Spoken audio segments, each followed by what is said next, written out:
Hi, good evening, everyone. We're very lucky tonight. First of all, I'll introduce myself. My name is Jorge De Tagle.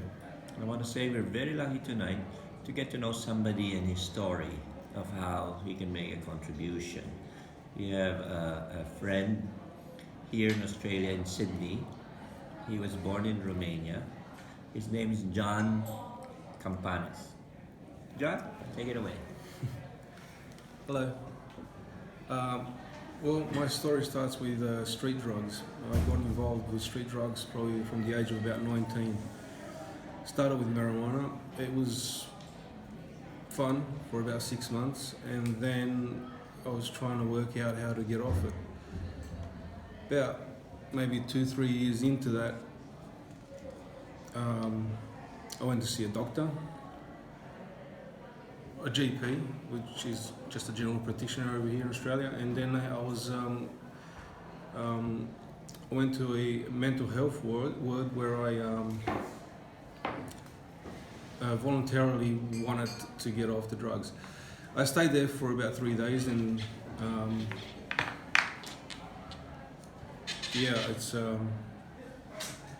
it turned out that they were giving me worse drugs than what I had on the street. These drugs that was sort of prescribed to me by doctors, and at the time I understood these doctors to be professional people that have gone through studies of at least 10, 15, maybe even 5 years, don't know, but I respected the profession, and I thought that they were really, they knew everything needed to know, so I listened to every aspect of what they did. However, these drugs that they were prescribing would make me feel worse than street drugs. They're actually suicidal at times. Throughout the times that I've taken these, I've been diagnosed with it started with drug-induced psychosis, and probably that was most accurate of all the description. It turned into schizophrenia a couple of years later, and 3 years after, or 4 years after that, it turned into bipolar disorder. And this is all by all different psychiatrists. And I mean, the last example was where I was diagnosed within 5 minutes. I saw a psychiatrist 5 minutes, and he told me I got bipolar disorder. That was the end for me. I had totally lost all respect for doctors in the professional psychiatry. I discovered throughout time CCHR through Scientology, and it totally changed my point of view about what was going on with these doctors, these drugs, mental health in this country. John, can I ask a question? Yeah, sure. Thanks. That's a great share. Could you say what is CCHR? Citizens Commission for Human Rights. And what do they do? How did they help you? Well,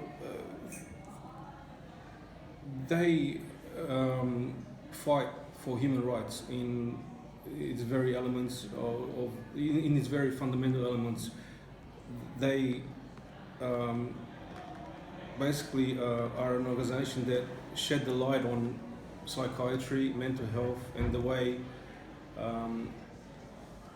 things are done, which is, in my view, disgraceful. Absolutely, Thanks for sharing that. Yeah, I mean, where was ADHD disorder 20 years ago?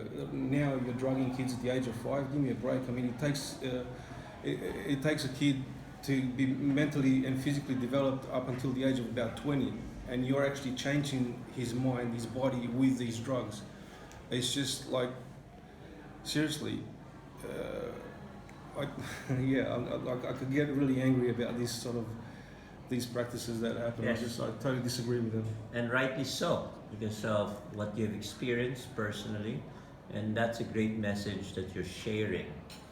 And so, for families or for individuals who may have been experiencing drugs or who have family members who are into drugs, what can you say to them?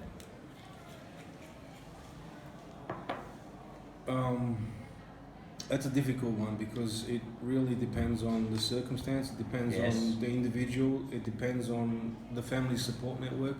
Right. I would say if you want to give up drugs, you can do it. You can do it. Yeah, you can do it. You know, just you need a great willingness to want to do it. First of all, you can't have those around you, your family or friends or whoever it might be, tell you that you need to get off them, because that doesn't quite work. It actually doesn't work. The person that is there front and center needs to confront the issue and confront. I mean, Themselves. Right? exactly. They have to see for themselves that they want to get off these drugs, whatever it may be. So can you share your personal experience? What made you decide that for yourself? Are we talking about street drugs or psychotropic drugs? So 'Cause yeah, they- you had two elements, right? Yeah. So what made you decide to let go of street drugs, and what made you decide to let go of the psychiatric drugs? Yeah, well, the psychiatric drugs, they were impeding my education, my working ability, and just about every aspect of my life. The street drugs, I decided to give them up because I was no longer having fun after about 6 months. As I said, it started out with something that we did as in our group. It's something that's common in Australia. It's easy access for us. I mean, you go to any nightclub, even right now, and you can access any drug you want, and it's quite easy to do. For a 20-year-old, even 16-year-old. I mean, they even push it onto kids at school. Some kids. But anyway, that's a different discussion altogether. So for me, street drugs, after about 6 months to a year, I saw that I was no longer having fun. And the worst thing about it, I saw that I was going from marijuana to a ecstasy to I wouldn't say whatever I can get my hands on, because it didn't quite get to that stage for me. I wasn't addicted to the point where I would